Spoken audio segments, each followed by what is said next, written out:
Bismillahirrahmanirrahim. Assalamualaikum warahmatullahi taala wabarakatuh.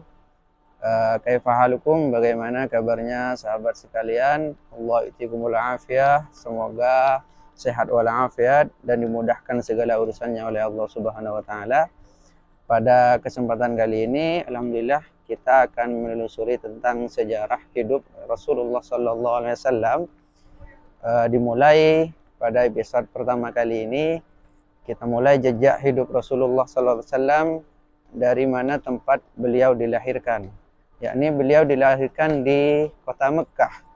Ini tepatnya dekat sekali dengan Baitullah Ka'bah. Di sebelah kanannya tempat sa'i. Jadi inilah nanti kita bersama menuju ke sana. Ini sebelah kanannya tempat sa'i atau sebelah timurnya Baitullah Ka'bah. Karena ini kita akan menuju ke tempat lahirnya Rasulullah SAW. Itu di samping kanannya, yakni sebelah timur ini, sebelah timurnya Ka'bah itu terdapat bekas kelahirannya Rasulullah SAW. Ini dari situ barusan tempat sa'i. Dan kita sekarang menuju tempat kelahirannya Rasulullah SAW. Ini kita hampir sampai dengan tempat kelahirannya Rasulullah SAW. Ini nuansa masih habis hajian, banyak jemaah yang masih menetap di sini belum pulang, masih sebagian. Ini alhamdulillah kita ini sudah hampir sampai ke tempat lahirnya Rasulullah SAW. Jadi jemaah sekalian yang mau ke sini itu tinggal dari arah sana, dari tempat kelahirannya sa'i, Safa Marwah, itu tinggal ke kanan. Terdapat inilah bangunan yang sekarang dijadikan maktabah atau perpustakaan. Dulu disinilah tempat lahirnya Rasulullah SAW.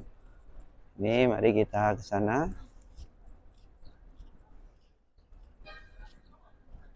Untuk lebih dekat lagi.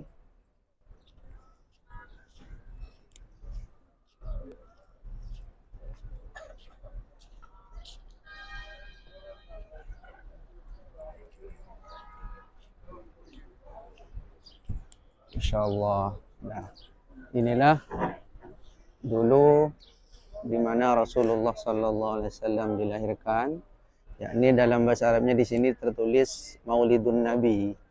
Maulidun Nabi yakni tempat lahirnya Rasulullah. Kata maulid ini sebenarnya mempunyai dua makna, yakni isim zaman, isim makan. Bisa bermakna waktu lahirnya Rasulullah, sebagaimana telah kita ketahui bersama bahwasanya Rasulullah SAW masyhurnya dalam sejarawan di kalangan kita, beliau lahir di hari Senin tanggal 12 Rabiul Awal di tahun gajah. Tepatnya kalau di bulan Masehi itu di tahun Masehi sekitar 22 April tahun 571 Masehi. Sini sekarang dijadikan maktabah oleh kerajaan Saudi, dijadikan perpustakaan.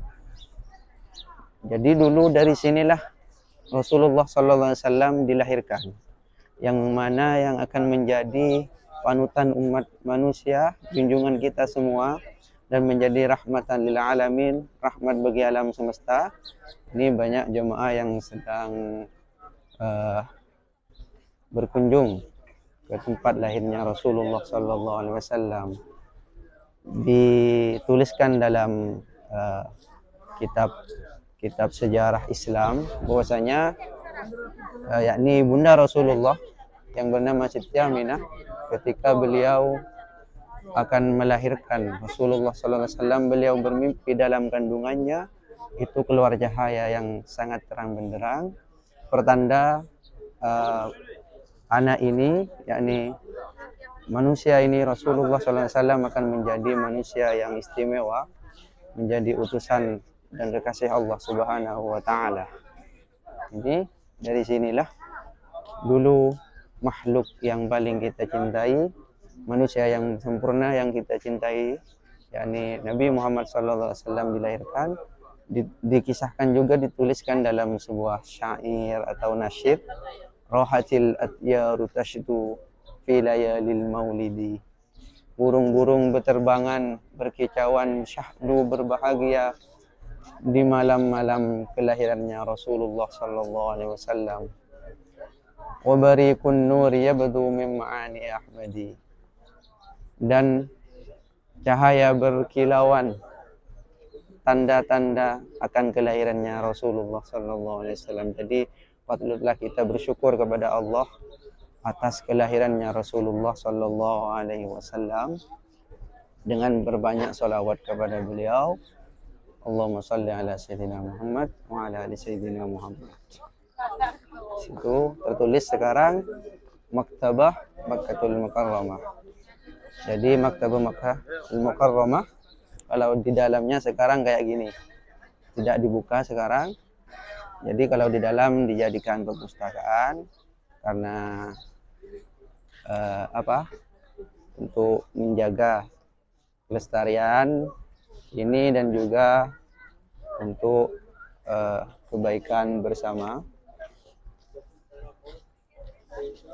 Jadi setelah Rasulullah SAW itu dilahirkan, beliau oleh kakeknya yang bernama Abdul Muttalib langsung dibawa ke Mekah, ke Ka'bah, ke Baitullah untuk didoakan. Jadi karena memang dekat ini, dari sini oleh kakek beliau yang bernama Abdul Muttalib itu dibawa ke Baitullah Ka'bah, masuk ke dalam Ka'bah untuk berdoa kepada Allah Subhanahu wa taala sambil menggendong bayi yang sangat mulia ini, yakni Nabi Muhammad sallallahu alaihi wasallam, dan didoakanlah oleh Abdul Muttalib di dalam Ka'bah sehingga beliau menjadi insan yang mulia dan akhlaknya terpuji dan menjadi as-sadiqul masduq dan juga terpercaya, dan beliaulah yang dipilih oleh Allah Subhanahu wa taala untuk menjadi nabi terakhir dan penutup para rasul. Jadi ayo, gimana? Min finan? Assalamualaikum. Waalaikumsalam. Anta min fin? Guinea Conakry. ما شاء الله. Guinea Conakry. إندونيسي، كيف حالك؟ My name Abu Bakar. ما شاء الله. ما شاء الله. أنت تحج حجا مبرورا. You اللهم country. آمين. إندونيسي. Indonesia. أيوة معلومين. Big pay. أيوة نعم. Big pay. أيوة. Assalamualaikum. وعليكم السلام ورحمة الله. شكرا حبيبي. Kurang. السلام عليكم. Jadi setelah itu dibawalah Nabi Muhammad ke dalam bait Ka'bah oleh Abdul Muttalib. Jadi itu dekat dari sana, sekitar mungkin 250 meter jaraknya. Itu masih banyak jemaah haji ternyata yang belum pulang. Alhamdulillah, ini banyak juga burung-burung yang berterbangan di sekitar Masjidil Haram, betapa indahnya.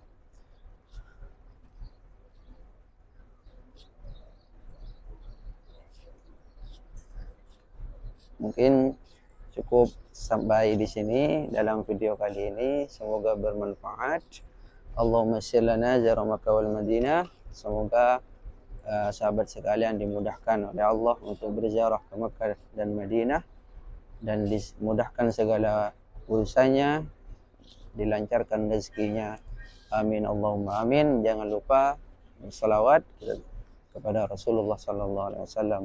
Allahumma shalli ala sayyidina Muhammad wa ala ali sayyidina Muhammad. Sekian dari saya.